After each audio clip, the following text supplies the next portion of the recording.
ہے زندگی طویل سمجھ کا ہے پہ اذان تو ہو چکی بس نماز کی دیر.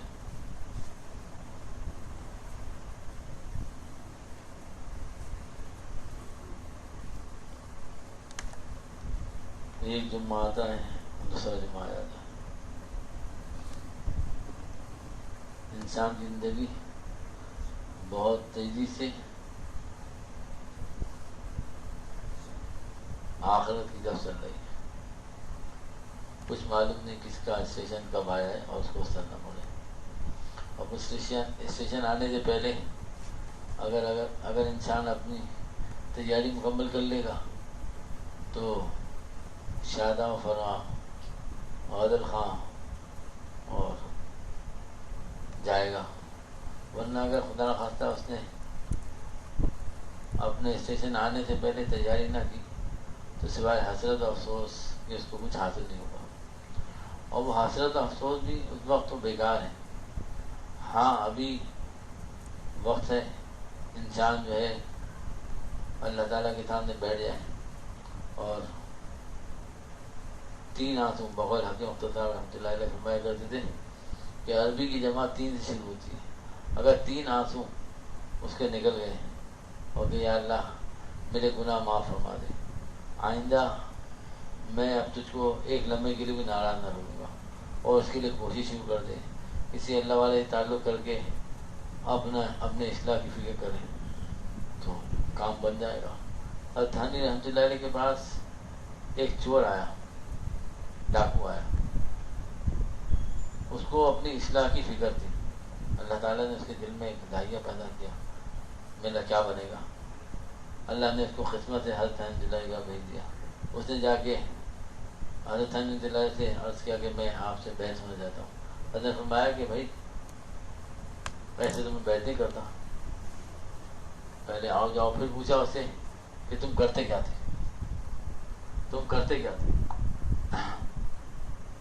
کیونکہ وہ سچا تھا، طالب تھا. اس نے صاف صاف کہا کہ حضرت میں ڈاکو تھا، میں ڈاکے ڈالتا تھا پہلے. اب اللہ تعالیٰ نے مجھے ہدایت دے دی. اب میں چاہتا ہوں کہ اللہ تعالیٰ کے پاس جاؤں تو کامیاب ہو کے جاؤں، توبہ کروں.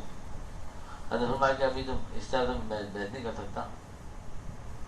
جس کے تم نے جو ہے نا مال مطلب کہ جس میں ڈاکہ مارا تھا جنوں کا، ان کے پاس جاؤ، ان سے معافی کراؤ، یا پھر ان کو مطلب کہ جو ہے وہ پیسے دے کے جو ان کا تم نے مال مطلب کیا تھا وہ دو.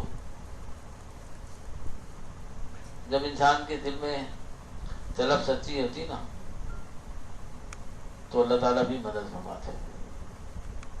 اللہ تعالیٰ بھی مدد فرماتے ہیں کیونکہ اللہ تعالیٰ دیکھتے ہیں کہ میرا بندہ میری طرف آنا چاہتا ہے، مجھ کو راضی کرنے کے لیے کوشش کر رہا ہے اور سچی کوشش کر رہا ہے، جھوٹ بول نہیں کر رہا بلکہ سچی توبہ کر لی اس نے. اب یہ میری طرف آنا جانا چاہتا ہے کہ میں پاک صاف کے ہو گیا ہوں. اللہ تعالیٰ پھر مدد بھی فرماتا ہے. اب اس شخص نے وہ جن کے اس نے لکھے ہوئے تھے، جن کے بعد اس نے ڈاکے مارے تھے، ایک کے بعد گیا، رویا گرایا، محسن ہو کر رہنے مار گیا. دل میں اللہ تعالیٰ نے ڈال دیا. اللہ تعالیٰ نے اس کو، ایک ہندو تھا غالباً، اس نے کہا میں تو تجھے معاف نہیں کروں گا، تو نے مجھے بہت تنگ کیا. اس نے کہا جو اب جناب اس کے دل میں کیونکہ تڑپ تھی، لگن تھی، اور حضرت کا حکم بھی تھا کہ پہلے معاف کر پا کے آؤ سب سے تو پھر میں، تو اس کے گھر میں بیٹھ گیا اور خوب رویا گرایا. اور وہ معافی نہ کرے لیکن آخر کب تک. اللہ تعالیٰ نے اس کے دل کو بدل دیا اور اس نے کہا کہ آخر تمہیں یہ خیال کیسے آیا کہ تم جو ہے مطلب یہ کہ بس. اس نے کہا اللہ تعالیٰ نے دل میں ڈالا اور جو ہے جن سے مجھے تعلق کرنا ہے انہوں نے کہا کہ پہلے معافی کروا کے آؤ تو پھر میں جو ہے معاف کروں گا، پھر میں تمہیں بیعت کروں گا۔ میرے والد نے معاف کر دیا۔ کہنے کا مقصد یہ کہ انسان جب سچے دل سے اللہ تعالیٰ کے راستے پہ چلنا چاہتا ہے، اللہ کو راضی کرنے کی کوشش کرتا ہے، تو اللہ تعالیٰ کسی کو محروم نہیں کرتے، محروم نہیں کرتے۔ کتنے ایسے حضرت حنیف اللہ علیہ کے پاس لوگ آئے، حضرت جگر مراد آبادی رحمۃ اللہ علیہ، جن کا حضرت خواجہ صاحب رحمۃ اللہ علیہ کہ جب تعلق حضرت حنیف رحمۃ اللہ علیہ سے ہو گیا تو وضع ختم بدل گئی، جو پینٹ کوٹ تھا وہ تبدیل ہو گیا، کرتا شلوار میں آ گئے، سر پر پانچ گلی ٹوپی اور چہرے پر سنت کا نور آ گیا۔ جب بہت دن بعد ملاقات ہوئی خواجہ صاحب رحمۃ اللہ علیہ سے، حضرت خواجہ صاحب حضرت جگر مراد آبادی رحمۃ اللہ علیہ کی، تو انہوں نے پوچھا کہ جگر نے پوچھا کہ خیریت تو خواجہ صاحب کہاں جانے لگے؟ کہا کہ حضرت رحمۃ اللہ علیہ کے پاس بتایا کہ ایک جگہ ہے تھانہ بان، وہاں جانے لگا ہوں۔ تو کیا میں بھی جا سکتا ہوں، مگر ایک بات ہے میں شراب نہیں چھوڑ سکتا، کیونکہ اتنی شراب پیتے تھے کہ جیسے انسان جو ہے وہ بہت سے لوگ سگریٹ پیتے ہیں، ایک سگریٹ جلاتے دوسری جگہ ان کی سگریٹ ختم نہیں ہوتی، اتنی سگریٹ پیتے تھے اور اتنی شراب پیتے تھے، شراب میں مدہوش رہتے تھے، لوگ ان کو اٹھا کے لے کے آتے اور اٹھا کے لے کے جاتے مشاہدے سے، اتنے مدہوش رہتے تھے۔ اچھا حضرت خاموش ہو گیا، کیا پوچھ کے بتاؤں گا، یہ بات کون کر رہا ہے؟ اس سے پہلے اتنی مرتبہ منع کیا پھر بھی سمجھ میں نہیں آتا، کیا مجھے آواز نہیں آتی، میں بہرا ہوں کیا؟ پہلے سب بات کر کے آیا کرو جو بات کرنا ہے۔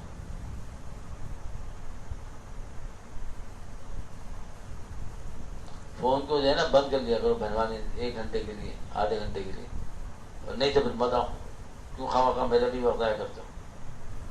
بند کر دیا کرو فون، کیا تھوڑی دیر کے لیے بند کر دو گے تو جان نکل جائے گی کیا نیشنل نقصان ہو جائے گا کیا؟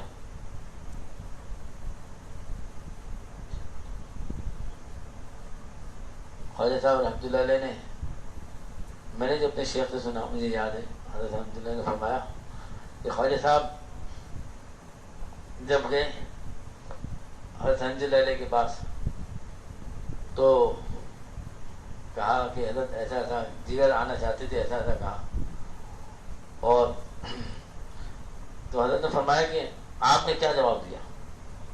حضرت نے فرمایا، حضرت خواجہ صاحب رحمۃ اللہ فرمایا کہ میں نے کہا کہ بھائی اس حالت میں تو آپ نہیں آ سکتے۔ تو حضرت حنیف اللہ فرمایا کہ خواجہ صاحب ابھی تک آپ سمجھے نہیں، ابھی تک آپ سمجھے نہیں، یہ تو میں نے اپنے شیخ رحمۃ اللہ علیہ سنا۔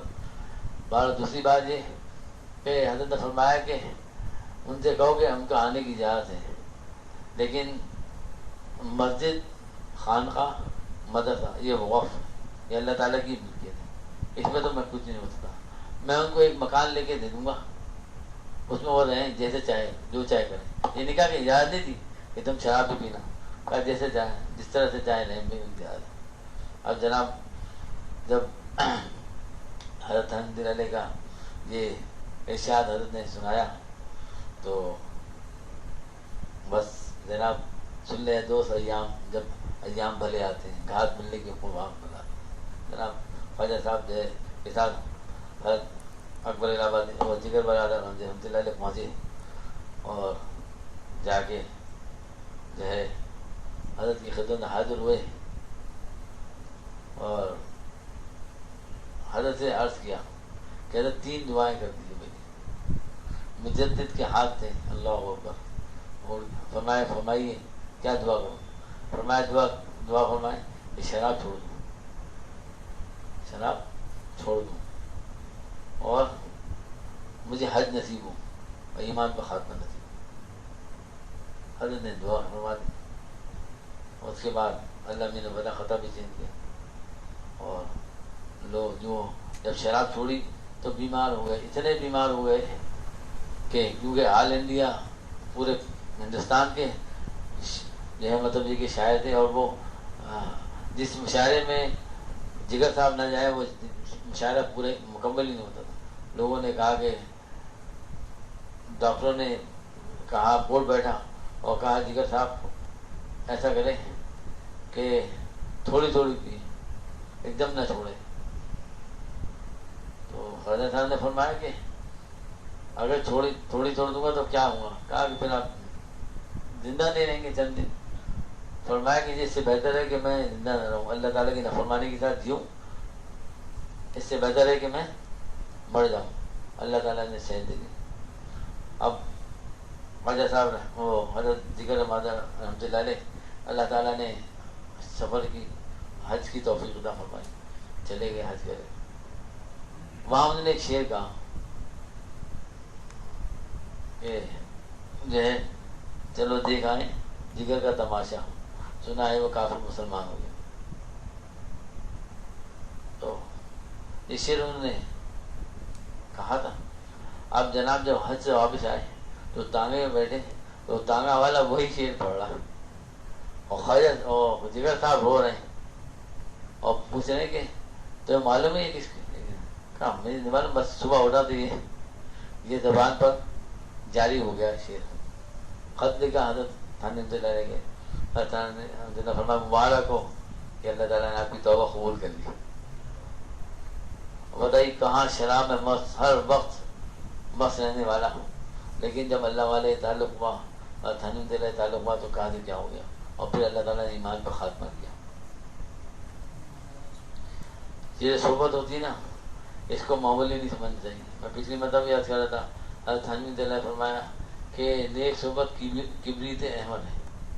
کبریت احمر کہتے ہیں سرخ گندک کو، اور سرخ گندک بہت نایاب ہوتی ہے، اور جو بڑے بڑے پہاڑوں کو اڑانے کے لیے ڈائنامائٹ استعمال کیا جاتا ہے اس میں ذرا سی ڈالی جاتی ہے۔ فرماتے تھے کہ سرخ گندک نیک صحبت کی مثال ہے۔ اور ایک شعر کے بارے میں حضرت رحمۃ اللہ نے فرمایا، حضرت خواجہ صاحب رحمۃ اللہ نے پوچھا کہ حضرت یک زمانے صحبت باولیا بہتر اسد سالت آج بھی رہا، اس کے معنی کیا ہے؟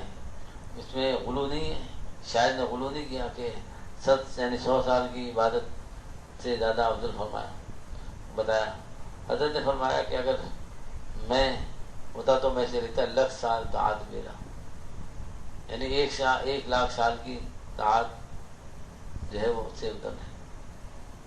اور ایک ابھی مرفوع بھیجا تھا حضرت ڈاکٹر صاحب نے کہ جو ہے وہ انسان جو ہے نیک اپنے شیخ کی صحبت میں رہتا ہے تو 500 سال کی مسافت جو ہے وہ لمحے بھر میں طے کر لیتا ہے اگر صدقے دیتے جائے۔ اور حضرت تھانوی رحمۃ اللہ علیہ وہ حکیم مختصر رحمۃ اللہ علیہ جو فرمایا کرتے تھے نا، کہ جو ہے وہ درباروں کے ناپ کی چوڑائی اور لمبائی نہ ناپو، درباروں کی چوڑائی لمبائی نہ ناپو، یہ دیکھو دے کون رہا ہے۔ کبھی انسان کو اللہ تعالیٰ بڑی کھڑکی دے دیتا ہے، کبھی چھوٹی کھڑکی سے بہت کچھ دے دیتا ہے۔ تو یہ جو لمحات ہیں ان کی قدر کریں، اور ہے کہ جو لوگ اللہ تعالیٰ کے لیے صرف آپس میں ملاقات کرتے ہیں، ان کا مقصد صرف اللہ کی رضا ہوتی ہے، ایک دوسرے سے اللہ کی ملاقات کرتے ہیں، تو ان کے جدا ہونے سے پہلے اللہ تعالیٰ واجب فرما لیتے ہیں کہ ان کو اپنی محبت دے دیں۔ تو کوئی معمولی بات ہے، یہ نیک صحبت بہت بڑی نعمت ہے، اور آج کل اس کا فقدان ہے۔ اور دیکھو نا بری صحبت، ہمارے ڈاکٹر صاحب اللہ فرماتے تھے لوگ پہلے بری صحبت کہتے تھے کہ لوگ، اب بری صحبت خود اپنے گھر میں لے آئے، ٹی وی ہے، VCR ہے، اور نہ جانے اللہ والا کیا کیا ہے، جس میں انسان جو ہے مبتلا ہو کر اپنے ایمان سے ہاتھ دھو رہا ہے، انسان کو پتہ ہی نہیں چل رہا کہ اس کا ایمان جا رہا ہے۔ اللہ والے فرماتے ہیں تم گناہ سے ڈرتے ہو، میں کفر سے ڈرتا ہوں، کیونکہ انسان بعض اوقات ایسے گناہ کرتا ہے کہ انسان کو احساس بھی نہیں ہوتا کہ وہ گناہ کر رہا ہے، اور جب گناہ کی شناخت یعنی گناہ کا گناہ ہونا انسان کے ساتھ نکل جائے تو پھر ایمان کا اللہ تعالی ہماری بات فرمائے۔ مجھے ایمان کے 3 درجے ہیں کہ برائی کو دیکھو تو ہاتھ سے روکو، یہ تو حکام کا کام ہے، اور جو ہے وہ زبان سے روکو، اور نہیں تو دل سے برا سمجھو۔ اب گناہ کس قدر ہو رہے ہیں آج ہمیں احساس ہی نہیں ہے۔ ہم اپنے ہاتھوں سے نبی کریم صلی اللہ علیہ وسلم کی سنتوں کو مٹا کر غیروں کے طریقوں کو اختیار کر رہے ہیں، وعدہ قطع غیروں کی، شادی بیاہ غیروں کی، کہتے ہیں کہ اگر نہیں کریں گے تو آئے گا کون، جائیں گے نہیں تو کون آئے گا۔ اللہ کے رسول صلی اللہ علیہ وسلم منع فرما رہے ہیں، اور وہ تو جو اللہ تعالیٰ ہیں اس کے رسول ہیں وہ منع فرما رہے ہیں، اور چوتھی صدی کا مسلمان یہ کہتا ہے کہ نہیں نہیں بات تو صحیح ہے لیکن کیا کریں، معاشرے کے ساتھ تو رہنا ہے۔ ارے بھائی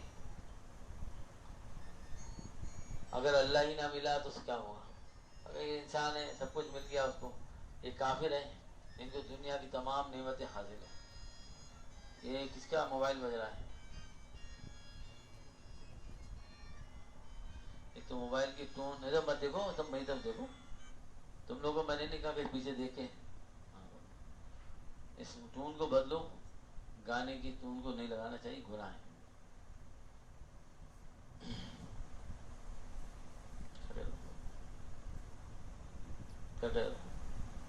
سب سننے میں خیال میں کیا فائدہ پھر اس بارے میں بیان کرنے کا بھائی، جب تم لوگ سنیں تو کیا فائدہ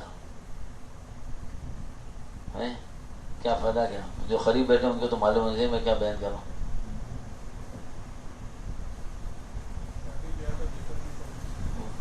یاد آ گیا مجھے، بتا یہ کہہ رہا ہوں کہ کہاں بیٹھے ہو، یہیں بیٹھے ہو کہ اور بیٹھے ہو؟ پہلے تو بتاؤ، یہ تو فیصلہ کرو کہاں بیٹھے ہو، کہاں بیٹھے ہو؟ یہیں بیٹھے ہو کہ اور بیٹھے ہو؟ وہ جیسے ایک شخص نے نماز پڑھی تھی نا، تو وہ امام صاحب نے 3 رکعت پڑھی تھی، اور جناب مسجد میں خوب جھگڑا ہو گیا، لوگ کہہ رہے ہیں کہ امام صاحب آپ نے 3 رکعت پڑھی ہیں، نہیں میں نے 4 پڑھی ہیں۔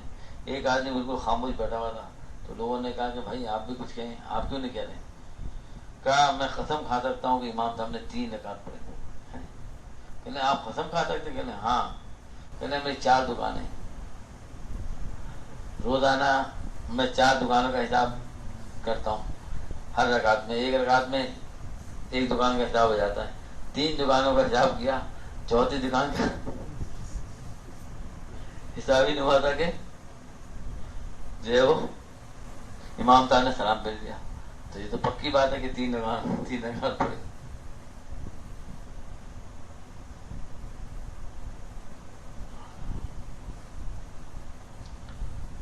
تو بھائی خدا کے لیے اللہ تعالیٰ کی نافرمانی سے بچو،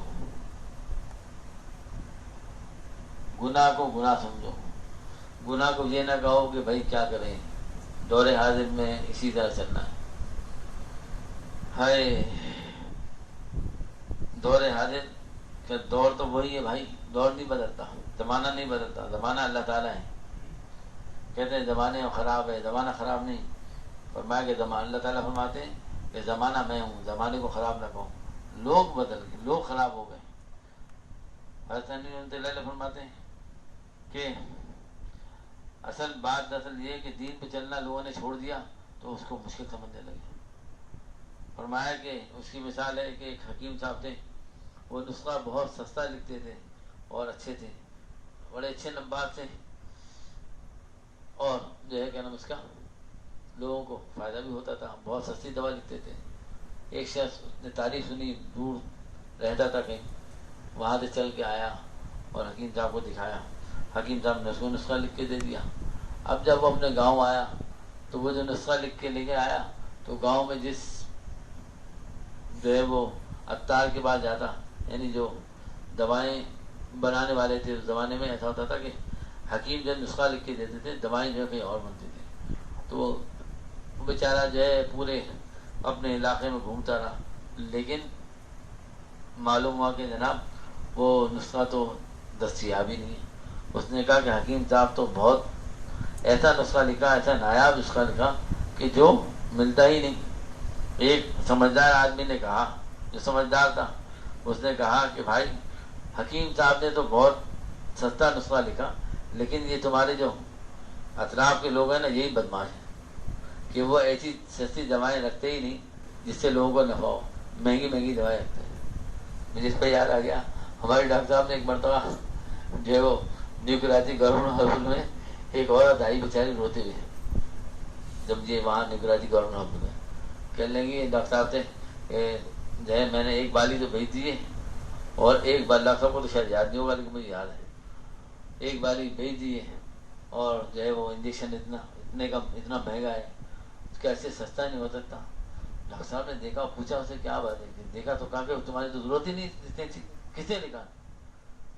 تو کہا فلاں ڈاکٹر نے لکھا، اور ڈاکٹر سے پوچھا تو کہنے لگے نہیں ضرورت ہے۔ ڈاکٹر صاحب کو اس سے اچھی خاصی لڑائی بھی ہوئی کہ ظالم سستا، اگر سستی چیز بھی تو ملتی تھی، سستا انجیکشن نہیں ملتا تھا۔ اور وہاں پہ جو میڈیکل ریپ والے آتے تھے نا تو ڈاکٹر صاحب کے پاس آتے تھے، ڈاکٹر صاحب جو ہے وہ ان کو کہتے تھے اب اس سے کوئی یہ کون تھا لیکن اس سے سستا نہیں ملتا تھا، تو انہوں نے آنا ہی چھوڑ دیا۔ کہنے لگے یہ تو جو ہے نا یہ جو ہے ہمیشہ میخ نکالتا ہے، یہ کہتا ہے کہ سستی دوا لے کر آؤں۔ تو حقیقت بات ہے کہ جو لوگ بیچارے غریب غربا جو ہے مطلب سرکاری ہاسپٹل میں آ رہے ہیں تو ان کو بھائی تم سستی دوا دو۔ ہوتا کیا تھا کہ وہ جو ڈاکٹر تھے ان کو جو ہے وہ آج جو ہے وہ کبھی جو ہے وہ بوربن جانا ہے، چلو بھی آپ چلے آئیے، آپ بس یہ نسخہ لکھتے رہیے۔ اب یہ کہتے تھے میں تو لکھوں گا نہیں، تو بس دیکھتے ہی دور سے کہتے تھے بھائی ان کے پاس تو آنے نہیں ہے، بیکار آدمی، کیونکہ یہ تو جیسے ہی ہم جائیں گے تو جو تو الٹا ہم سے لڑائی جھگڑا کرے گا۔ بات ایسے نا کہ دل میں جب اللہ تعالیٰ کا خوف نہیں ہو نا، اللہ کا خوف نہیں ہو، اللہ کو جواب دہی نہیں ہو، اب تم جس جگہ پہ بیٹھے ہو اس کا حق ادا نہیں کرو گے تو کیا تمہاری پکڑ نہیں ہوگی؟ پکڑ ہوگی۔ میں ڈاکٹر صاحب ایک بار وہ آتا تھا، کہتا تھا یہ جو کیا بنو گے، وہ ڈاکٹری میں مطلب یہ کہ کر رہا ہوتا تھا، تو میں نے بارہا سنا حضرت رحمۃ اللہ فرماتے تھے ڈاکٹر بنو گے ڈاکو بنو گے؟ نہیں حضرت خدمت کریں گے۔ حضرت فرمایا ہاں سب یہی کہتے ہیں خدمت کریں گے، اور اس کے بعد جب وہ ہو جاتا ہے تو اس کے بعد کہتے ہیں کہ اور بولے یہاں بات بہت طبیعت خراب ہے، 1.5 لاکھ روپے جمع کرا دیجیے میں بھی دیکھتا ہوں ذرا۔ ارے تو اتنا ہمدرد بن رہا تھا اور ابھی ایک دم 1.5 لاکھ پہ آ گیا۔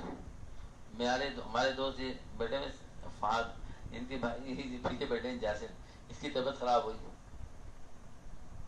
اور یہ بیچارے لے گئے ضیاء الدین ابا جان کی جیب میں 5,000 روپے تھے۔ انہوں نے پوچھا کتنے پیسے ہیں، کہنا 5,000 ہے، تو 5,000 تو پورے کر دیے انہوں نے۔ اس کے بعد کہا کہ 15-20,000 روپے جمع کرائیے اور اس کا ہارٹ کا مسئلہ ہے ہم چیک اپ کریں گے۔ انہوں نے وہاں تو مجھے فون کیا، اللہ تعالیٰ سے میں نے رجوع کیا اور دل میں آیا کچھ بھی نہیں ہے، اس کو لے آؤ۔ میں نے ان کے اس سے کہا کہ بھائی میں اللہ کے بھروسے پہ کہہ رہا ہوں واپس لے آؤ، کچھ بھی نہیں ہے۔ اب ان کے ابا سے بات ہوئی، رو رہے گئے، میں نے کہا میں آپ سے کہہ رہا ہوں نا اللہ کے بھروسے پہ آپ لے آئیے، کچھ بھی نہیں ہے اس کو۔ اور الحمدللہ کچھ بھی نہیں تھا۔ ہمارے دوست ڈاکٹر سیران ان کے پاس بھیجا میں نے، وہ تھے ہارٹ اسپیشلسٹ، وہ گئے، انہوں نے کہا کچھ بھی نہیں اتنا تھا، بلڈ پریشر بڑھا ہوا تھا۔ اور وہ 2-2.5 لاکھ کا آرام سے بل بناتے اور پورے خاندان جمع ہو گیا تھا ان کا، اور ابا رو رہے ہیں، وہ بھی آ گئی، مجھے فون کیا، میں نے بھی تسلی دی، میں نے کہا میں آپ سے کہہ رہا ہوں اللہ کے بھروسے میں کل آپ کو بھیجوں گا، آپ کل جائیے انشاءاللہ کچھ بھی نہیں ہوگا، میرے بہت اچھے دوست ہیں، آپ جائیے وہاں۔ وہ گئے تو تھا ہی کچھ نہیں، تو بیچارے کا وہ بھی ایماندار آدمی، تو انہوں نے بھی کہا کچھ نہیں، ورنہ وہ بھی کہتے ہیں لے جاؤ بھائی چلو بھائی۔ ایک ہمارے یہ سامنے بیٹھے یہ عاصم ان کے عزیز ہیں، ان کو جو بیچاروں کو تکلیف ہو گئی، ڈاکٹر کے پاس گئے، کہنے لگے تو آپ کو تو ہارٹ کا مسئلہ ہو رہا ہے۔ وہ اپنے ڈاکٹر کے پاس گئے، انہوں نے کہا بھائی تیرے مورے کا مسئلہ ہے بھائی، اس کی وجہ سے تھوڑی تکلیف ہو رہی، یہ دوا کا ہی صحیح ہو گیا، ہارٹ صحیح تھا۔ کیا وجہ ہے کہ دل میں اللہ تعالیٰ کا خوف نہیں سے کہ 2 سے 4 اور 4 سے 8، بس اسی میں انسان کی زندگی گزر رہی ہے۔ اللہ والے کے بعد آتے نہیں، پوچھتے نہیں۔ ابھی مولوی صاحب سے میں ایسی بات ہو رہی تھی، مولوی صاحب سے میں نے کہا کہ مولوی صاحب یہ آپ یہ ذرا بہت سے لوگوں کو پتہ ہی نہیں ہے کہ میں نے کہا کہ جماعت کی نماز مطلب نکل جاتی ہے تو کہتے ہیں نماز قضا ہو گئی۔ کہنے ہاں مجھ سے بھی کئی لوگوں نے کئی مطلب کہا کہ مولوی صاحب آج میری نماز قضا ہوئی۔ بھائی کیسے قضا ہوئی؟ کہنے وقت تو ہے، کہنے جماعت نکل گئی نا نماز قضا ہوئی۔ اب اتنا بھی نہیں معلوم، کیوں نہیں معلوم کہ بلکہ ہمارے ڈاکٹر صاحب اللہ نے فرماتے تھے کہ پہلے زمانے میں لوگ جو ہے اپنے بچوں کو پہلے اللہ والوں کو آپ بھیجتے تھے، دینداروں کو آپ بھیجتے تھے، عالموں کو آپ بھیجتے تھے تاکہ ان کو دین کی سمجھ آ جائے، پھر وہ دنیا میں کہیں بھی جائے تو کیونکہ دین اندر رس بچ جائے گا تو پھر کہیں نہیں آدمی جاتا۔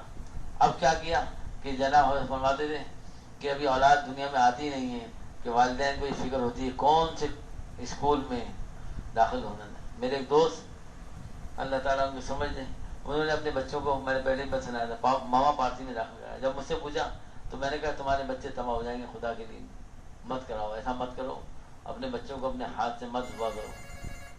کہ لیں ارے کچھ نہیں ہوتا. جاپان والے جو ہے وہ دیکھو انہوں نے امریکہ گئے تو امریکہ جا کے کیا کیا سیکھ دیا.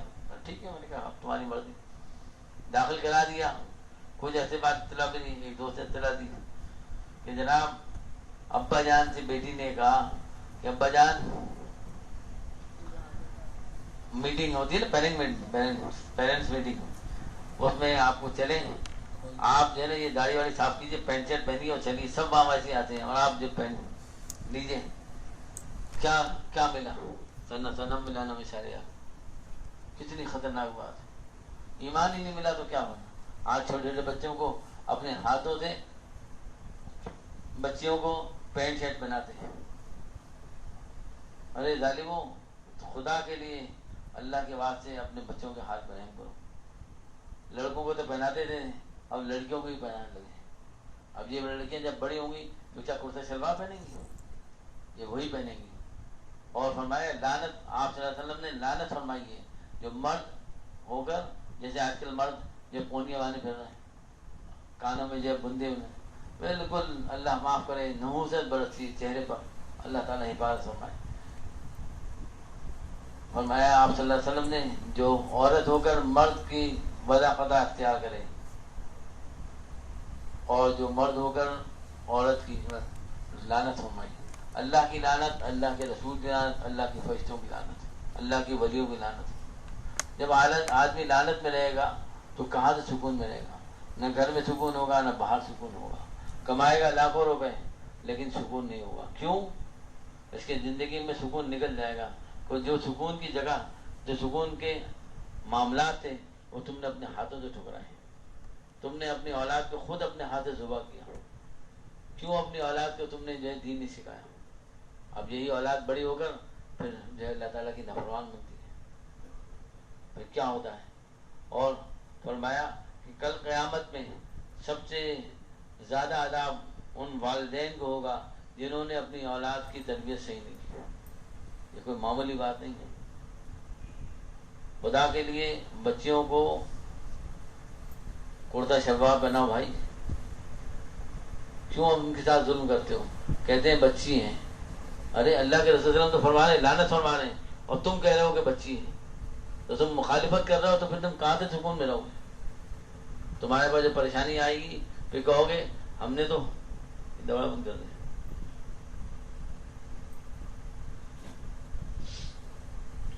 کہتے ہیں کہ پتہ نہیں کیا پریشانی آ گئی، کیا بیماری آ گئی، ہم نے تو کچھ بھی نہیں کیا، ہم تو جو ہے کوئی گناہ نہیں کرتے. ارے تم اللہ کے محبوب صلی اللہ علیہ وسلم کی سنتوں کا مذاق اڑاتے ہو، تم ان کو اپنے ہاتھوں سے ذبح کرتے ہو، اپنے گھروں سے نکال رہے ہو، اور پھر تم کہتے ہو کہ کیا ہم کیا. تم نے کیا نہیں کیا. تم نے آپ صلی اللہ علیہ وسلم کی روزانہ تم جب شیو کرتے ہو تو کیا آپ صلی اللہ علیہ وسلم کو تکلیف نہیں ہوتی ہوگی؟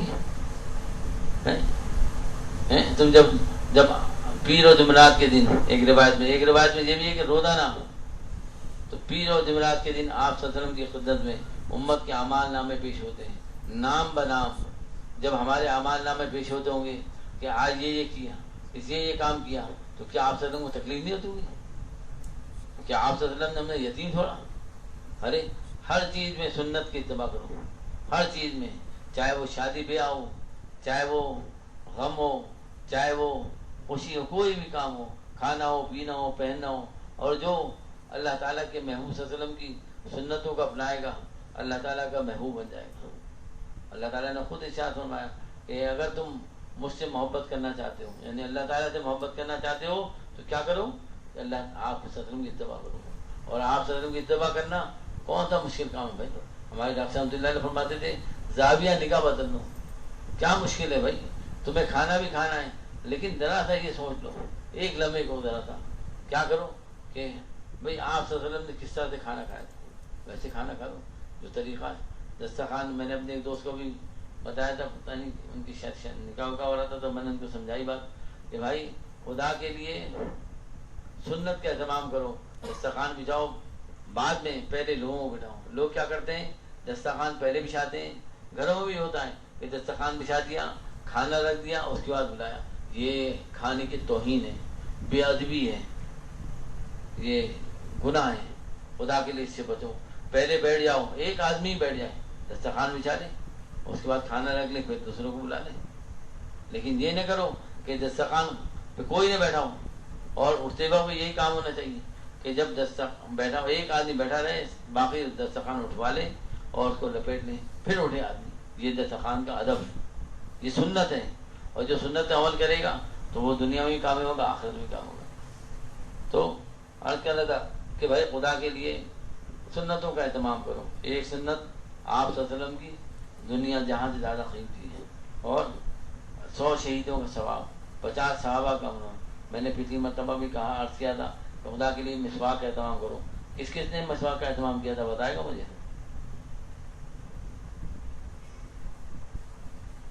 باقی کسی کو ضرورت نہیں ہے؟ کیوں سہیل میں تمہیں ضرورت نہیں ہے؟ دور بھی کریں، کوئی حرج نہیں، لیکن مسواک کرنا خدا کے لیے، مسواک، اللہ اکبر۔ ارے ایمان پہ خاتمہ کیا نہیں جاتے ہیں کہ ایمان پہ خاتمہ نہیں جاتے؟ ارے جو مسواک کرے گا اس کا ایمان پہ خاتمہ ہوگا، یہ کوئی معمولی بات ہے۔ اور جو مسواک کرے گا اور مسواک کر کے نماز پڑھے گا، 70 درجے افضل۔ اور آپ صلی اللہ علیہ وسلم کیا معمول تھا؟ ہم نے تو، ہمارے ڈاکٹر صاحب علیہ نے تو، اللہ تعالیٰ ان کو جزائے خیر دے، اللہ تعالیٰ ان کے کروڑ رحم نصیب فرمائے، ایسی عادت ڈالی کہ جو ہے مطلب یہ کہ اب چائے بھی تو آدمی نہیں چھوڑ سکتے کہ جناب گھر میں داخل ہوتے تھے، آپ صلی اللہ علیہ وسلم مسواک کرتے تھے، اور گھر سے باہر جاتے تھے، مسواک کرتے تھے۔ صبح اٹھنے، رات سونے سے پہلے مسواک کرنا، یہ بھی سنت ہے، اور اٹھ کے سب سے پہلے مسواک کرنا، یہ بھی سنت ہے۔ وضو کی مسواک الگ ہے، اور جو ہے کیا نام اس کا، گھر سے باہر نکلنے سے پہلے، کھانا کھانے سے پہلے، کھانا کھانے کے بعد، منہ میں بدبو ہو جائے، ارے سنتوں عمل کرو کہ بھائی تو اللہ تعالیٰ کے محبوب بن جاؤ گے۔ خدا کے لیے سنتوں کا اہتمام کرو، اور جو ہے سنت کے مطابق اپنی وضع خطا کرو، اپنا چہرہ آپ صلی اللہ علیہ وسلم کا سناؤ۔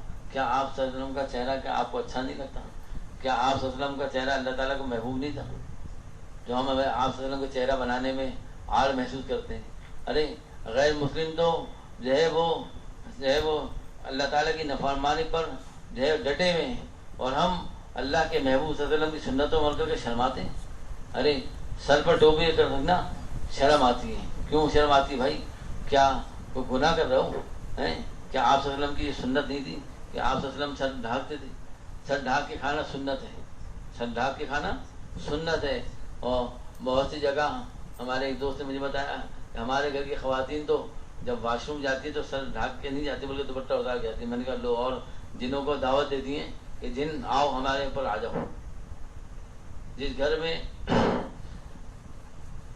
واش روم میں جاؤ تو سر ڈھانک کے جاؤ۔ کیوں آپ صلی اللہ علیہ وسلم فرمایا اللہم انی اعوذ بک من الخبث والخبائث، یعنی وہاں پر جنات ہوتے ہیں۔ دعائیں سکھائیں آپ صلی اللہ علیہ وسلم نے، حفاظت کی، اور سر ڈھانک کے آپ صلی اللہ علیہ وسلم تشریف لے جاتے تھے۔ الٹا پیر داخل کرنا، دعائیں معصورہ پڑھنا، اور ایسی جگہ جہاں کوئی نظر نہ آئے وہاں، اور جو ہے مطلب یہ کہ اتنا بدن کھولنا جتنی ضرورت ہو، یہ سنت ہے۔ پانی سے دھونا سنت ہے، وہاں بات نہ کریں، اور جو ہے باہر نکل کر دعائیں معصورہ پڑھنا، سیدھا پیر نکالنا۔ ارے یہ اتنی ایک سنت جو ہے انسان کو کہاں سے کہاں پہنچا سکتی ہے، انسان کو پتہ بھی نہیں چلتا، اور اس کا تعلق ماننا اللہ تعالیٰ سے بڑھتا جاتا ہے۔ کیوں کہ جتنا وہ کہتے ہیں نا، جتنا گڑ ڈالو اتنا میٹھا ہوتا ہے، کہتے ہیں نا مزے۔ تو اسی طرح جتنی سنتوں کو اپناؤ گے، ایک ٹخنا ہے، ہاں ٹخنے کو کھلا، ٹخنے کو ڈھانپنا حرام ہے، حرام۔ اور آج جو ہے ٹخنے کو جو ہے ڈھانپتے نہیں، وہ ڈھانپے رکھتے ہیں۔ جو شلوار پہنتے ہیں تو ایسی شلوار سلاتے ہیں کہ وہ اتنی لمبی ہوتی ہے کہ وہ ٹخنے ہی ڈھانپتے ہیں۔ بھائی ایسی شلوار کیوں سلاتے ہو؟ اگر شلوار بھی لی تو اس کو کٹوا دو۔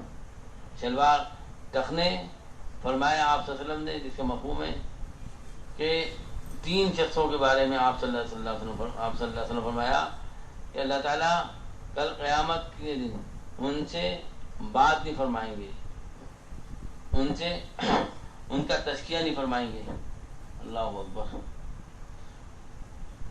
ان کی طرف نظر رحمت سے نہیں دیکھیں گے۔ یہ کون ہے؟ یہ وہ ہے ایک جو ٹخنے کو ڈھانپنے والا ہے، ٹخنے کو ڈھانپنے والا، اور ایک جو اپنے مال کو بغیر عیب کے بتانے والا، بیچنے والا، احسان کر کے جتانے والا۔ کسی پہ کوئی احسان کیا اس کے بعد اس کو جتا رہا ہوگا، دیکھو میں نے تمہارے ساتھ یہ احسان کیا، احسان کر کے جتانے والا، اس کے بعد نے فرمایا کہ اللہ تعالیٰ اس کو نظر احمد سے نہیں دیکھیں گے، اس کا تزکیہ نہیں فرمائیں گے، اس سے بات نہیں فرمائیں گے۔ تو معمولی بات ہے یہ ٹخنے رکھنا، خدا کے لیے اس کو ختم کرو۔ اور عورتوں کو حکم ہے کہ ٹخنے ڈھانک کے رکھیں، جو عورتیں ٹخنے ڈھانکتی نہیں ہیں وہ اللہ کے غضب کا شکار رہتی ہیں، اور جو مرد ٹخنے جو ہے ڈھانک کے رکھتے ہیں وہ اللہ کے غضب کے شکار رہتے ہیں۔ اب آپ فیصلہ کر لو کہ اللہ کے غضب میں رہنا ہے یا اللہ کے رحمت کے سائے میں رہنا ہے۔ پتلون بھی اگر چاہے تو آدمی اوپر کر سکتا ہے، ارے وقتی طور پر مذاق اڑائیں گے۔ حضرت علی رضی اللہ عنہ سے کسی نے عرض کیا کہ یا حضرت جب سے میں دین پہ چلنے لگا ہوں لوگ میرا مذاق اڑانے لگے ہیں، جب سے میں نے وضاحت چینج کی ہے، جب سے میں نے جو ہے دین پہ چلنا شروع کیا لوگ میرا مذاق اڑاتے ہیں۔ حضرت نے فرمایا لوگوں کو مذاق اڑانے دو، کل وہ روئیں گے اور تم ہنسو گے، کل تمہیں رونا نہیں پڑے گا۔ آج ذرا سا اپنے دل کو جبر کر لو، اور جب عادت ڈال لو گے تو پھر خود بخود انسان کو جب ایک چیز کی عادت ہو جاتی ہے تو پتہ نہیں چلتا۔ جیسے میں نے عرض کیا نا، حضرت ڈاکٹر احمد اللہ علیہ جو ہے وہ ایک مرتبہ پانی پینے گئے، مسجد میں چڑھ پیاس لگی حضرت کو، حضرت نے پانی مٹکے سے نکالا، بیٹھ کے پیا، 3 ساتھ پیا اور دعائیں معصولہ پڑی، اور تشریف لے کے اندر ایک وہاں مجذوب بیٹھے ہوئے تھے، انہوں نے کہا کہ ڈاکٹر صاحب 2 گھونٹ پانی پیا آپ نے اور اس میں بھی اتنا اہتمام کیا۔ حضرت نے اپنی وہ علمیت نہیں جھاڑی اور اپنے آپ مطلب یہ کہ میں بہت بڑا اللہ والا ہوں بول کے حضرت رحمۃ اللہ نے صرف اتنے الفاظ فرمائے کہ بھائی عادت پڑ گئی ہے، بس یہ سننا تھا۔ اور وہ جو مجذوب تھے ان کو وجد آ گیا، دوسرے دن ملے حضرت رحمۃ اللہ علیہ سے اور عرض کیا حضرت رات بھر وجد رہا کہ ایک سنت پہ عادت ہوگی آپ کو، سنت کی عادت ہونا کہ معمولی بات ہے، ارے دونوں جہاں سے زیادہ قیمتی ہے۔ خدا کے لیے سنتوں کا اہتمام کرو اور گناہوں سے بچو، اللہ کے واسطے گناہوں سے بچو۔ دیکھو بھائی یہ جو موبائل ہے، یہ کیمرے والے موبائل یہ بڑے خطرناک ہیں، بڑے خطرناک ہیں۔ اللہ ہم سب کی بات فرمائے۔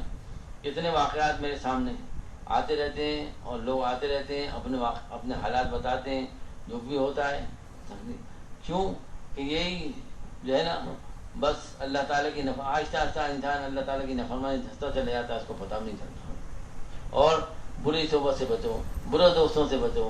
یہ جو دوست نہیں ہیں، یہ جو اللہ تعالیٰ کی نافرمانی سے تمہیں بلائیں، یہ دوست نہیں تمہارے دشمن ہیں، یہ تمہیں جہنم کی طرف لے جا رہے ہیں۔ ان دوستوں سے بچو، ان سے ایسے لوگوں سے دوستی مت کرو جو اللہ تعالیٰ کے نافرمان ہو، ورنہ کیا ہوگا کہ وہی ہوگا جو ابو لہب کے دوست کا ہوا تھا کہ جس نے جو ہے آپ صلی اللہ علیہ وسلم کا اسے دوستی کی، لیکن اس کی دوستی ابو لہب سے زیادہ تھی۔ تو جب وہ ایمان اس نے کلمہ پڑھ لیا تو کیا ہوا کہ ابو لہب نے کہا کہ میں تم سے میری دوستی ختم، کیونکہ دوستی زیادہ گہری تھی۔ تو کیا ہوا کہ اس نے کہا کہ جاؤ جا کے نعوذ باللہ آپ صلی اللہ علیہ وسلم کے چہرے پر تھوک کے آؤ، جب جا کے میں مانوں گا۔ تو جب وہ چلا اور اس نے تھوکنے کی کوشش کی تو وہی تھوک اس کے آگ بند کے اس کے چہرے کو جلسا دیا اور وہ وہیں تڑپتا ہوا مر گیا۔ کل قیامت میں وہ یہ کہتا ہوا اٹھے گا کاش فلانا خلیلہ، کاش کہ میں اس کو دوست نہ بناتا۔ تو دوست بنانے سے پہلے آپ صلی اللہ علیہ وسلم فرمایا دوست کے ایمان پہ ہوتا ہے، دین پہ ہوتا ہے، دوست کے دین پہ ہوتا ہے۔ تو اپنے دوست بنانے سے پہلے یہ دیکھ لو کہ یہ دوست کہیں میرا دین کا دشمن تو نہیں ہے، دین کا۔ ہاں لوگوں سے سلام دعا رکھو، بس دوست بناؤ اللہ کو، دوست بناؤ شیخ کو، دوست بناؤ اپنے والدین کو، بس۔ آج کل کوئی دوست نہیں ہے، صرف مطلب کی دنیا ہے، زیادہ تر تو یہی ہے۔ خدا کے لیے بچو، اور یہ جو اللہ اپنی پناہ میں رکھے جو ہے موبائلوں پر جو لوگ دوستیاں کرتے ہیں، ایسے ایسے واقعات اللہ ہم نے بنا رکھے کہ جناب وہ والدین نے بچی کو جو ہے وہ ڈھیل دے دی اور جناب اس نے بات شروع کر دی اور جناب وہ جو ہے وہ رشتہ بھی طے ہو گیا ان کا وہیں پر، اور پتہ ہی نہیں ان کا وہ کون ہے، کہاں کے رہنے والے ہیں، اور لڑکی نے کہا میں تو اسی سے شادی کروں گی، اللہ مان الحفیظ، اور جناب وہ یہاں سے لے گیا اور پتہ ہی نہیں چلا بچی کا۔ مجھ سے دعا کے لیے کہا کہ دعا کریں، پتہ ہی نہیں چل رہا اس کا۔ میں نے کہا کہاں سے پتہ چلے گا؟ کیوں اپنے اولاد کو اپنے ہاتھ سے ذبح کر رہا ہو بھائی؟ خدا کے لیے یہ دوستیاں، یہ اللہ تعالیٰ کی نفرمانی۔ بھائی بات کرنا حرام ہے، کسی لڑکی سے بات کرنا حرام ہے، کسی لڑکے سے بات کرنا حرام ہے۔ یہ کوئی مذاق کی بات ہے کہ آج کل جو ہے وہ بس جس کو دیکھو کہنے کدن سے بات کر رہے ہیں، کدن، ہائے ہائے۔ خدا کے لیے اللہ کے واسطے اپنی آنکھوں کی بات کرو، کانوں کی بات کرو، ورنہ ایسا نہ ہو کہ ایمان چلا جائے اور پھر اس کے بعد افسوس کرتے رہو۔ جب وہاں جاؤ تو افسوس ہو کہ ہائے افسوس، ہم تو سمجھتے تھے اپنے آپ کو ایماندار اور معلوم ہوا کہ ہم بیمانوں کے کیوں کہ تم نے گناہ کو گناہ ہی نہیں سمجھا۔ جب گناہ نہیں سمجھو گے توبہ کس سے کرو گے؟ یہ بدعتی بیچارے کیا ہوتا ہے، بدعت میں آگے بڑھتا جاتا ہے، اس کو احساس ہی نہیں ہوتا کہ میں بدعت کر رہا ہوں، تو توبہ کس سے کرے گا؟ توبہ تو اس سے کرے گا نا جو آدمی بدعت کو گناہ سمجھے گا۔ جب گناہ نہیں سمجھے گا تو توبہ کس سے کرے گا؟ اب اللہ والے کے بعد آتے نہیں، ان سے پوچھتے نہیں، ان سے پوچھ کے چلتے نہیں، بس چلتے ہیں، کہتے ہیں بس ٹھیک ہے، بس زندگی گزر رہی ہے، کافی ہے، بس نماز تو پڑھتے ہیں۔ اور میں ایک واقعہ سناتا ہوں، بڑا خطرناک واقعہ، سنیں غور سے ذرا، اللہ تعالیٰ ہماری بات سنائے۔ میں نے اپنے حضرت والا سے سنا ابھی حال ہی میں، حضرت والا نے فرمایا کہ ایک اللہ والے کسی قبرستان گئے، دفنانے گئے تھے یا کسی کو فاتحہ پڑھنے گئے تھے، تو برابر میں قبر میں سے آواز آئی تھی، یہ بھائی قصہ کہانی نہیں ہے، اس کو کان کھول کے سنو، اپنے دل کے کانوں سے سنو، یہ مذاق کی باتیں نہیں ہیں، یہ حقیقت ہے جو میں آپ کو بیان کر رہا ہوں۔ عمل کرو گے، بچو گے گناہ سے تو فائدہ ہوگا، نہیں کرو گے تو خود اپنا نقصان اٹھاؤ گے۔ میرا کیا، میں تو بتا رہا ہوں، میرا کام تو بتانا ہے، اب آپ کا کام ہے عمل کرنا، نہیں کرو گے اپنا نقصان اٹھاؤ گے۔ وہ اللہ والے فرماتے ہیں کہ برابر میں سے آواز آ رہی تھی، کیا آواز آ رہی تھی؟ سنیں، مجھے کیوں مار رہے ہو؟ کیا میں نماز نہیں پڑھتا تھا؟ کیا میں تکبیر اولا کے ساتھ نماز نہیں پڑھتا تھا؟ تکبیر، غور سے سنیں ذرا، تکبیر اولا کے ساتھ نماز پڑھتا تھا؟ کیا میں روزے نہیں رکھتا تھا؟ کیا میں جو ہے وہ صدقہ نہیں کرتا تھا؟ کیا میں جو ہے مطلب زکوٰۃ نہیں دیتا تھا؟ کیا میں نے حج نہیں کیا تھا؟ پھر مجھے کیوں مار رہے ہو؟ کہا ہاں یہ سب تو کرتا تھا، لیکن ساتھ تنہائی میں جو گناہ کرتا تھا وہ کہاں گیا؟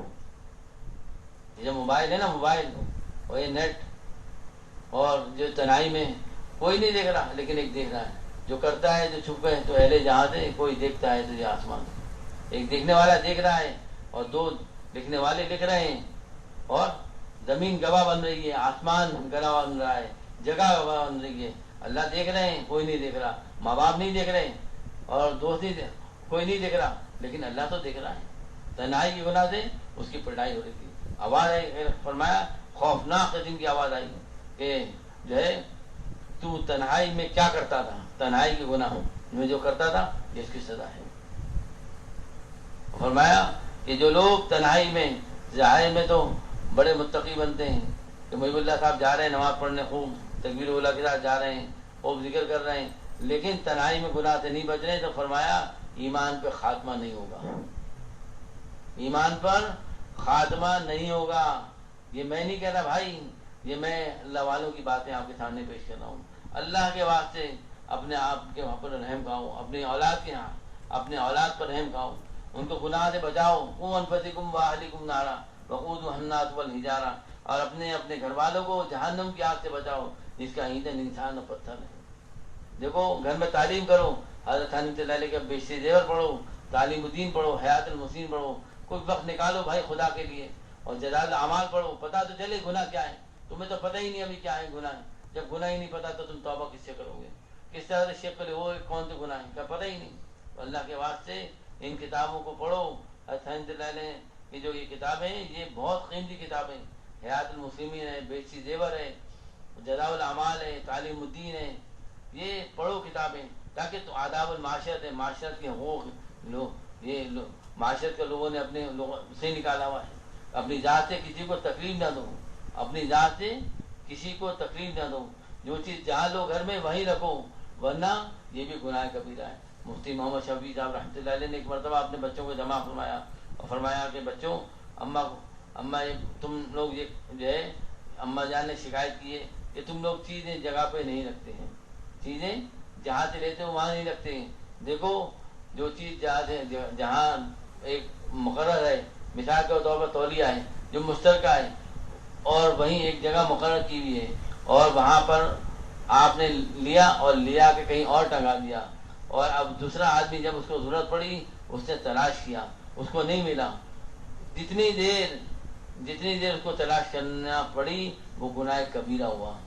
تم اللہ والے نہیں بن سکتے. جو گھر والوں کو تنگ کرے گا تو وہ اللہ والا کیسا بنے گا؟ گھر میں میں اکثر سناتا ہوں، حضرت کا لطیفہ تو ہے لیکن حقیقت بات یہ کہ آج گھر گھر بڑی جو ہے آپس میں جو ہے میاں بیوی کی جو ہے وہ جو ہے رنجشیں. میرے پاس اکثر بیچارے لوگ آتے ہیں، لوگ شکایتیں کرتے ہیں. اس کی وجہ کیا ہے؟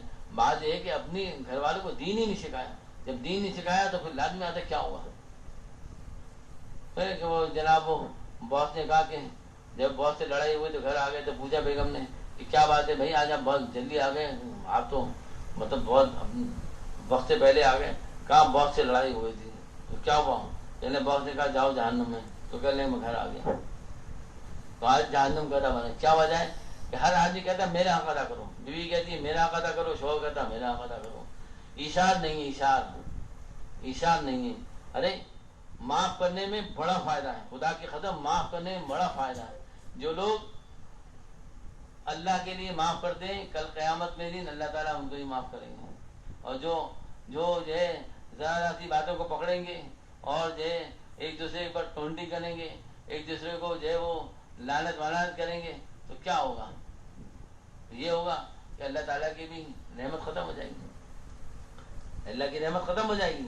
اور جو لوگ معاف کرتے ہیں اللہ والے ہوتے ہیں، اور جو معاف نہیں کرتے وہ اللہ والے نہیں ہوتے. جو معاف کرتے ہیں نا وہ اللہ والے ہوتے ہیں. تو معاف کرنا سیکھو بھائی، معاف کرنا سیکھو. ارے اللہ والے تو ایسے ہیں. مفتی محمد شفیع صاحب نے فرمایا کہ میں دعا کرتا ہوں، طبیعت خراب تھی، یا اللہ میرا ایمان میرا جو ہے رمضان میں مجھے موت مت دینا. حضرت لوگ تو چاہتے ہیں کہ جو ہے رمضانوں میں موت آئے تاکہ اس کی بشارت ہے. فرمایا ہاں ہے تو بشارت، لیکن بات اصل یہ کہ میرے دوست احباب جب قبر کھودیں گے، گرمی ہے، کھودتے میں ان کو تکلیف ہوگی، روزے سے ہوں گے، اور جناب جب میت وغیرہ اٹھائیں گے گھر سے، نہلائیں گے دھلائیں گے تو روزے سے ہوں گے، روزے سے ان کو تکلیف ہوگی. تو میں یہ دعا کرتا ہوں اے اللہ مجھے رمضان میں موت نہ دے. ایجا سے بچانا کس نے بتائیے ہے نہیں. اپنے آپ کو مطلب یہ کہ اس قید سے محروم کرنے کی، حالانکہ اللہ تعالیٰ نے ان کے ساتھ بڑا عجیب معاملہ فرمایا. لیکن بات یہ کہ اللہ والے وہ ہوتے ہیں جو اپنے ذات سے لوگوں کو فائدہ پہنچانے والے ہوتے ہیں، راحت دینے والے ہوتے ہیں. گھر میں بھی جب جاتے ہیں تو بچے اور جو ہے بیوی خوش ہوتی ہے، اور بیویوں کی بھی حق ادا کرتے ہیں، بیوی شوہر کا حق ادا کرتی ہے، اور جو ہے مطلب بچے ماں باپ کا حق ادا کرتے ہیں. یعنی کہ نہیں فرمایا نا کہ جو ماں باپ کو محبت کی نظر دیکھے گا اس کو ایک حج مقبول کے ثواب ملے گا. اب لازمی بات ہے جب گھر میں فساد ہوگا تو کیا ہوگا؟ کچھ بھی نہیں ہوگا. خدا کے لیے اپنے گھر میں تعلیم کا سلسلہ شروع کرو. یہ کتابیں جو میں عرض کی اس کو پڑھو، خود بھی سنو اور گھر والوں کو بھی سناؤ، تاکہ وہ بھی دیندار بنے اور پھر جنت کا نمونہ بن جائے.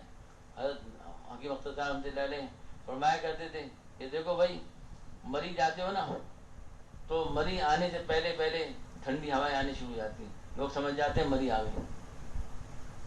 تو دنیا میں ہی جنت کا مزہ آ جاتا ہے. دنیا میں ہی جنت کا مزہ کب آتا ہے؟ جب سارے گھر والے دیندار ہوتے ہیں، جب ایک دوسرے کا حق ادا کرنے والے ہوتے ہیں، اپنا حق چھوڑ کر اشار کرنے والے ہوتے ہیں کہ چلو کوئی بات نہیں، معاف کرنے والے ہوتے ہیں، درگزر کرنے والے ہوتے ہیں. جو درگزر کرتا ہے وہ اللہ والا ہوتا ہے. اور ایذا سے بچاؤ. گھر میں چیزوں کو جہاں سے لو وہیں پہ رکھو اللہ کے واسطے، ورنہ گناہ کبیرہ ہے. گناہ کبیرہ کر کے اللہ والے نہیں بن سکتے ہیں. اور اب پڑوسیوں کو بھی تکلیف نہ دو، راستے میں چلو وہاں بھی تکلیف نہ دو. میں واقعہ سنایا کرتا ہوں نا، حضرت مفتی محمد حسن رحمۃ اللہ علیہ کے ایک خادم تھے بٹ صاحب، وہ حضرت کو لے جایا کرتے تھے، جہاں بھی حضرت کو جانا ہوتا تھا گاڑی میں لے جایا کرتے تھے۔ ایک دن حضرت نے پوچھا کہ بٹ صاحب گاڑی چلانا آتا ہے؟ کہا کہ کہنے لگے حضرت کو جب میں ہی لے کے جاتا ہوں میں سمجھ میں نہیں آ رہا کیا کروں۔ فرمایا کہ حضرت گزارا کر لیتا ہوں۔ حضرت نے فرمایا بٹ صاحب گاڑی چلانا میں بتاؤں کسے کہتے ہیں؟ گاڑی چلانے سے کہتے ہیں کہ جب تم چلاؤ تو سامنے والے کو بھی تکلیف نہ ہو، دائیں والے کو بھی تکلیف نہ ہو، بائیں والے کو بھی تکلیف نہ ہو، پیچھے والے کو بھی تکلیف نہ ہو، جسے کہتے ہیں، اور جہاں تم کھڑا کرو وہاں بھی تکلیف نہ ہو، اسے کہتے ہیں گاڑی چلانا، یعنی ایزا سے بچاؤ۔ اور آخر والی بات کہ صبح اٹھ کر اللہ تعالیٰ سے یوں دعا کرو، ہمارے ڈاکٹر صاحب کا بتایا ہوا ملفوظ عمل بتاتا ہوں کہ صبح اٹھ کے اللہ تعالیٰ سے یوں دعا کرو، اللہ جو بھی کام کروں گا آپ کی رضا کے خاطر کروں گا، آپ کے محبوب صلی اللہ علیہ وسلم کی سنت کو ادا کروں، یا اللہ میری مدد فرما دے۔ اور اب رات رونے سے پہلے اللہ تعالیٰ کی نعمتوں کا شکر ادا کرو، اور اس کے بعد اپنا کچا چھٹا اللہ تعالیٰ نے کھول دو کہ اللہ میں گناہ گار ہوں، خطا کار ہوں، اے اللہ اب تک جو نہ گناہ کیے معاف فرما دیے، اے اللہ میں جان بوجھ کے گناہ کرتا ہوں، اے اللہ عادتاً کرتا ہوں، میں گناہ سے نہیں بچ سکتا، آپ بتا دیں، آواز لگاؤ، انشاءاللہ اللہ تعالیٰ فضل فرما دے گا۔ اللہ تعالیٰ جو کچھ کہا اللہ تعالیٰ مجھے بھی عمل کی توفیق عطا فرمائے، اور اس کے بعد جس نے سنا اللہ تعالیٰ اس کو بھی توفیق دے۔ سبحان اللہ بحمدہ، سبحان اللہ العظیم، سبحانک اللہم وبحمدک، اشہد ان لا الہ الا انت، اللهم انا نسألك من خير ما سألك ونعوذ بك محمد صلى الله عليه وسلم، ونعوذ بك من شر ما استعاذ من محمد صلى الله عليه وسلم، وانت المستعان وليك الاولى، ربنا تقبل منا انك انت السميع العليم، سبحان ربك رب العزة عما يصفون، آمین۔ اذان کلمات کا جواب دیے، عورتیں بھی مرد